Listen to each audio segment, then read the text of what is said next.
ఇప్పుడు నేను చెప్పబోయే 10 బెస్ట్ ఓటీటీ మూవీస్ లేదా సిరీస్‌ల్లో దాదాపు 9 తెలుగు వెర్షన్‌తో ఉన్నాయి. అంటే తెలుగు ఆడియోతో ఉన్నాయి. కాబట్టి లాస్ట్ వరకు చూడండి. మనం 10, 9 అట్లా చూద్దాం. ఒక్కొక్కటి కూడా మిమ్మల్ని అంటే మీకు కావాల్సినటువంటి జోనర్ యాక్షన్ ఉంది, లేకపోతే డ్రామా ఉంది, అంటే డార్క్ కామెడీ ఉంది, మిడిల్ క్లాస్ లైఫ్స్ గురించి ఉంది. ఇట్లా రకరకాలు ఉన్నాయి.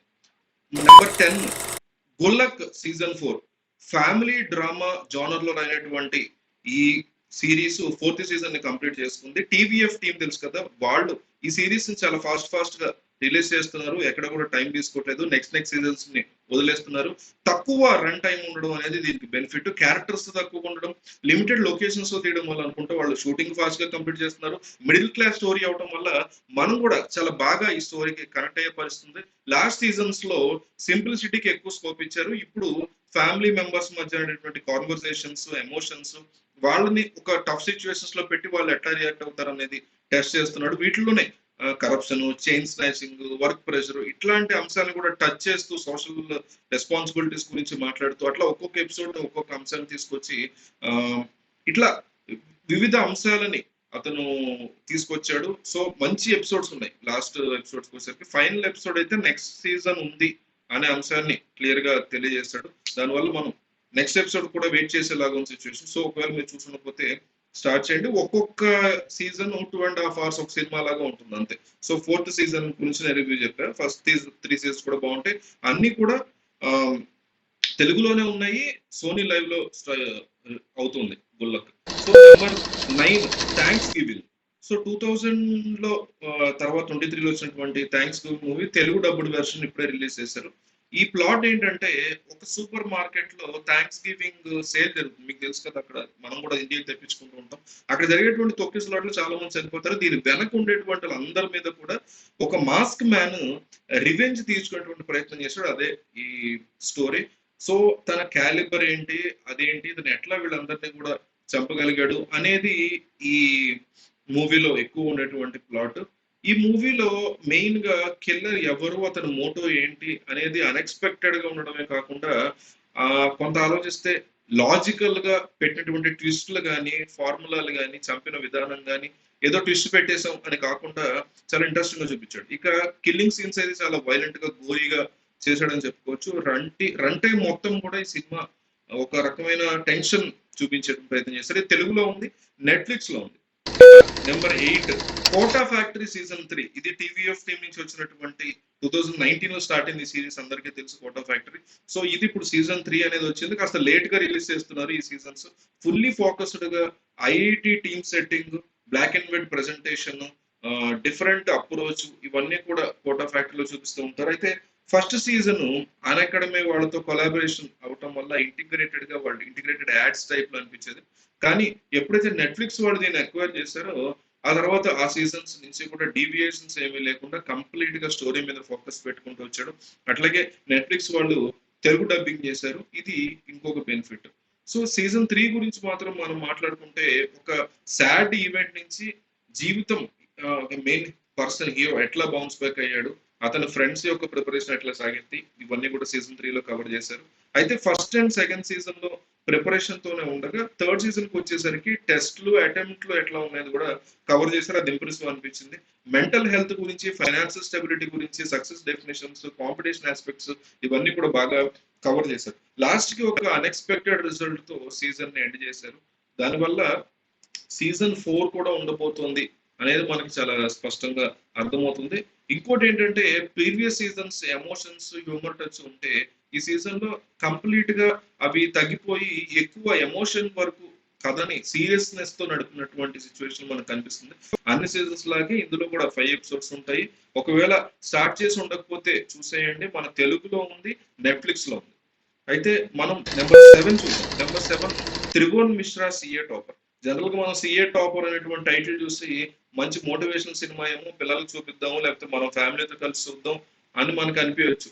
పిల్లలకు చూపిద్దాం, వాళ్ళు చాలా ఇన్స్పైర్ అవుతారు ఇలాంటి సినిమాలు చూసి అనుకుంటారు. పొరపాటు కూడా అట్లాంటి పని చేయకండి. ఎందుకంటే ఇది ఎక్కువగా అడల్ట్ కంటెంట్ ఉన్నటువంటి కాన్సెప్చువల్ సినిమా అని చెప్పుకోవచ్చు. అంటే డార్క్ కామెడీ విత్ కాస్తంత adult content. Money, high values, sex, society, impact ఇట్లాంటి అంశాలని కవర్ చేస్తుంది. ఎక్కువగా డార్క్ కామెడీ మీద నడిచినటువంటి సినిమా. సీఏ టాపర్ అయినటువంటి మిశ్రా ఒక కొత్త అవతారం ఎత్తాడు. ఎందుకు ఎత్తాడు, సీఏ చదువుకున్నాడు, ఎందుకు జరిగింది ఇదంతా, సీఏలో టాపర్ గా ఉన్నాడు అనేది ఈ సిరీస్ లో చూడొచ్చు. అద్భుతమైనటువంటి డార్క్ కామెడీ ఉంది.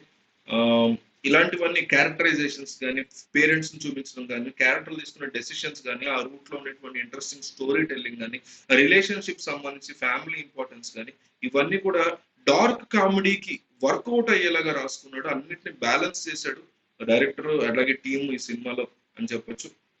స్టార్ట్ చేస్తే మాత్రం మీరు బాగా కనెక్ట్ అవుతారు, అసలు వదిలే పరిస్థితి లేదు. బట్ లాస్ట్ ఎపిసోడ్ కాస్తంత ల్యాగ్ చేశాడు, బట్ ఎండింగ్ మళ్ళీ అదే ఎపిసోడ్ లో ఎండింగ్ బాగుంది అనుకోండి. So except for last episode మిగతా అన్ని ఎపిసోడ్ ఫుల్ గా ఎంజాయ్ చేస్తారు, నవ్వుకుంటారు, ఎక్సైట్ అవుతారు. డార్క్ కామెడీ ఉంది. సో తెలుగు నెట్ఫ్లిక్స్ లో అది బాగా నెట్ఫ్లిక్స్ అవుతుంది, అండ్ ఇందులో బాగా ఎక్కువ బూతులు ఉన్నాయి. తెలుగులో స్ట్రీమ్ అవుతుంది, నెట్ఫ్లిక్స్ లో స్ట్రీమ్ అవుతుంది. సో గుర్తుపెట్టుకోండి, ఈ థీమ్ అలాంటిది కాబట్టి బూతులు అవి ఎక్కువ ఉన్నాయి ఇందులో. అండ్ నెంబర్ 6 వచ్చేసరికి ఫ్యూరియోసా. ఇది నేను ఆల్రెడీ థియేటర్ లో చూశాను. చాలా ఇంట్రెస్టింగ్ గా కూడా అనిపించినటువంటి సినిమా. థియేటర్ లో నేను బాగా ఎంజాయ్ చేసినటువంటి సినిమా. అయితే ఏదైతే మ్యాడ్ మ్యాక్స్ ఫ్యూరీ రోడ్ ఉందో దానికి ప్రీక్వెల్ గా వచ్చినటువంటి సినిమా. అలాగే మ్యాడ్ మ్యాక్స్ ఫ్యూరీ రోడ్ చూడక్కర్లేదు, దీన్ని చూడాలంటే చూడక్కర్లేదు. కానీ మ్యాడ్ మ్యాక్స్ ఫ్యూరీ రోడ్ మీరు కానీ చూడకపోయి ఉంటే mad max fury road compulsory చూడండి. దీన్ని సెపరేట్ పక్కన పెడితే ఫ్యూరియోసా అది డెఫినెట్లీ మస్ట్ వాచ్ మూవీ. ఇది కూడా వర్త్ వాచ్ మూవీ కింద మనం దీన్ని కన్సిడర్ చేసుకోవచ్చు అటు ఇటుగా. సో ఫ్యూరియోసా కూడా మంచి యాక్షన్ సీక్వెన్స్, ఒక మంచి ఎక్స్పీరియన్స్ ఇస్తుంది. కానీ మ్యాడ్ మ్యాక్స్ ఫ్యూరీ మిక్స్ దీనికంటే బాగుంటుంది. తెలుగులో ప్రైమ్ వీడియోలో ఈ సినిమా ఫ్యూరియోసా ఇప్పుడు స్ట్రీమ్ అవుతుంది. సో నెంబర్ 5 కింద మనం హాట్స్పాట్ కన్సిడర్ చేసుకోవచ్చు. ఆ, ఒక ఆంథాలజీ మూవీ ఇది. 4-5 స్టోరీలు ఉన్నాయి, ఒక్కొక్కటి కాస్తంత రన్ టైమ్.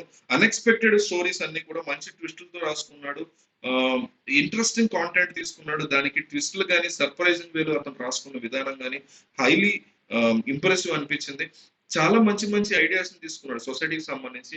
తీసుకుంటే సరిపోదు కదా, వాటి గురించి చాలా బాగా ఎక్స్ప్లెయిన్ చేయగలగాలి. అంతే బాగా ఎక్స్ప్లెయిన్ చేయగలిగాడు డైరెక్టర్. అక్కడే సక్సెస్ అయ్యాడు హాట్స్పాట్ తీయడం. ప్రతి దాంట్లో అన్ఎక్స్పెక్టెడ్ థింగ్స్ పెట్టడం, ఇంప్రెసివ్ గా తీయటం, చెప్పాలనుకున్నటువంటి సోషల్ కామెంటరీని పర్ఫెక్ట్ గా చెప్పగలిగాడు. 3 and 2 సీన్స్ అయితే ఆంథాలజీలో మీరు ఖచ్చితంగా షాక్ అవుతారు. ఇలా షోస్ చేసే వాళ్ళకి గట్టి సమాధానం ఇచ్చాడు అనేసి చెప్పుకోవచ్చు. యూనిక్ బోల్డ్ గా. ఆహాలో ప్రస్తుతానికి మూవీ హాట్స్పాట్ అనేది స్ట్రీమింగ్ అవుతుంది. చందు ఛాంపియన్ 4th నెంబర్ కింద మనం కన్సిడర్ చేసుకోవచ్చు. డ్రీమ్ క్యారెక్టర్ అయినటువంటి ఒక స్విమ్మర్ అయినటువంటి మురళి క్యారెక్టర్ 1972లో పారా ఒలింపిక్స్ లో స్విమ్మింగ్ లో గోల్డ్ మెడల్ కొట్టినటువంటి అతని లైఫ్ ని ఒక బయోపిక్ గా తీశారు. ఇది కూడా చాలా ఇంట్రెస్టింగ్ గా అనిపించింది. ఎమోషనల్ మూమెంట్స్ కూడా చాలా బాగున్నాయి. పాస్ట్ అండ్ ప్రెసెంట్ ఇష్యూస్ ని ఎట్లా డీల్ చేశాడు. మురళి క్యారెక్టర్ మనకు బాగా కనెక్ట్ అవుతుంది ఈ సినిమాలో. ఫీల్ అండ్ ఎమోషన్ ని మనం హెవీగా తీసుకెళ్తాం. సో మీరు కంపల్సరీ చూడండి. తెలుగు ఆడియో కూడా ఉంది, బట్ ఒరిజినల్ హిందీ చూడమని నేనైతే మీకు రికమెండ్ చేస్తాను. Streaming in Telugu on prime video ఈ మూవీ. సో నెంబర్ 3 బృంద. త్రిష చేసినటువంటి బృంద కూడా చాలా ఇంట్రెస్టింగ్ గా అనిపించింది. సస్పెన్స్ ని చాలా ఎక్సలెంట్ గా హోల్డ్ చేశారు. ఒక ఎక్సలెంట్ కాప్ ఇన్వెస్టిగేటివ్ డ్రామాని ఇంత బాగా చూపించవచ్చా అనే విధంగా తీయడం జరిగింది. ఇది కూడా మీరు చూడొచ్చు. ఈ యొక్క వీకెండ్ కి ఒక మంచి ఇంప్రెసివ్ మూవీయే. సోనీ లైవ్ లో ఉంది ఇది. అట్లాగే ఇది కాకుండా మనకి కిల్ అనేటువంటి మూవీ ఆల్రెడీ నేను దాని మీద చాలా రివ్యూస్ చేశాను. It's must watch movie. అది కూడా ప్రెసెంట్ స్ట్రీమ్ అవుతుంది. తెలుగు ఆడియో కూడా ఉంది. బట్ క్యారెక్టర్స్ బిల్డ్ కానీ, యాక్షన్ సీక్వెన్స్లు కానీ, కొరియోగ్రఫీ బిల్డ్ చేసిన విధానం కానీ ఇదంతా మీకు బీభత్సంగా కనెక్ట్ అవుతారు. యాక్షన్ మూవీస్ చూసేవాళ్ళు, నచ్చే వాళ్ళకి మస్ట్ వాచ్ మూవీ. అదర్స్ కి కూడా యాక్షన్ మూవీస్ పెద్దగా నేను చూడాలి అనుకునే వాళ్ళకి కూడా హైలీ రికమెండెడ్ మూవీ. చాలా బాగా నచ్చుతుంది, చూడండి. అట్లాగే మహారాజా మహారాజా అన్నిటికీ మించినటువంటి ఒక must watch movie. Any genre movie ఇష్టపడే వాళ్ళకి మహారాజా అనేది మస్ట్ వాచ్ మూవీ. అది నెట్ఫ్లిక్స్ లో ఉంది. నెట్ఫ్లిక్స్ లో ఉండేవాడు నెట్ఫ్లిక్స్ సబ్స్క్రిప్షన్ లేకపోయినా తీసుకునైనా సరే చూడదగ్గ ఒక one of the finest movies. ఈ ఇయర్ లో వచ్చినటువంటి టాప్ మూవీస్ లో ఇప్పటికీ నాకైతే మహారాజానే ఉంది. నేను ఇయర్ చూసినటువంటి మూవీస్ లో అంత టాప్ మూవీ కింద కన్సిడర్ చేయొచ్చు మహారాజా. ఆ తర్వాత నాకు సెకండ్ మూవీ కింద కిల్ ఉండొచ్చు, మేబీ ఇంకా మిగతా సినిమా గుర్తులేదు. సో ఇవి మాకున్నటువంటి లిస్ట్. వీలైనంత ఎక్కువ మందికి షేర్ చేయండి. చాలా మంది వెయిట్ చేస్తుంటారు ఓటీటీలో ఏ మూవీస్ వస్తున్నాయి ఏంటి అని. సో మిస్ అవ్వకుండా మీరు ఈ వీడియో షేర్ చేయండి.